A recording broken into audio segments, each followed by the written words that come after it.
اختیار کرنے کی کوشش کرتے تھے. بعض اوقات یہ ہوتا تھا کہ وہ نقطے پورے نہیں لگاتے تھے. بعض اوقات یہ ہوتا تھا کہ وہ ایک حرف پر کہیں نقطہ لگاتا تو کہیں نہیں لگاتا. 2 یا 3 نقطوں کو ملا کر لکھنے سے پتہ نہیں چلتا تھا کہ یہ ایک نقطہ ہے، 2 ہیں یا 3 ہیں. اسی طرح ہم یہ بھی دیکھتے ہیں کہ اردو میں عربی یا فارسی کے برعکس ہمارے پاس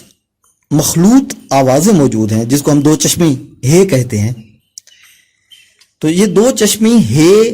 کے ساتھ لکھے ہوئے لفظ جو ہیں وہ بھی بعض اوقات کچھ کے کچھ کا بنا دیے جاتے تھے، کیونکہ اس میں ہائے ملفوظی اور ہائے مخلوط کو عدل بدل کر کے لکھنے کا رواج رہا ہے. اس کے بعد اردو میں پائی جانے والی جو معکوسی آوازیں ہیں، یعنی ٹے ہے، ڈال ہے، ڑے ہے، ان کو بھی بہت سی منزلوں سے گزرنا پڑا. یہ آوازیں نہ عربی میں تھیں اور نہ فارسی میں تھیں. تو جتنے ہمارے کاتب ہیں یا خطاط ہیں، انہوں نے زیادہ تر عربی یا فارسی کے کاتبوں کی نقل کی ہے، ان سے متاثر ہوئے ہیں. تو ایسے میں مختلف جو کاتب تھے انہوں نے مختلف انداز سے ان معکوسی آوازوں کو لکھنے کی کوشش کی. اس طرح ایک سب سے بڑی بات جو رسم الخط کی ہمارے سامنے آتی ہے وہ یہ بھی ہے کہ اعراب کے حذف کرنے سے بہت سی دقتیں ہمارے سامنے آتی ہیں، کیونکہ اعراب کے بغیر لفظ کی بعض اوقات سمجھ نہیں آتی، اور اس طریقے سے کوئی لفظ کہیں کچھ تحریر ہوتا ہے اور اسے کچھ سمجھ لیا جاتا ہے. اس طریقے سے ایک اور حوالہ ہمارے سامنے آتا ہے کہ تدوین کرتے ہوئے کئی گم شدہ نوادرات کی تلاش کر لی جاتی ہے.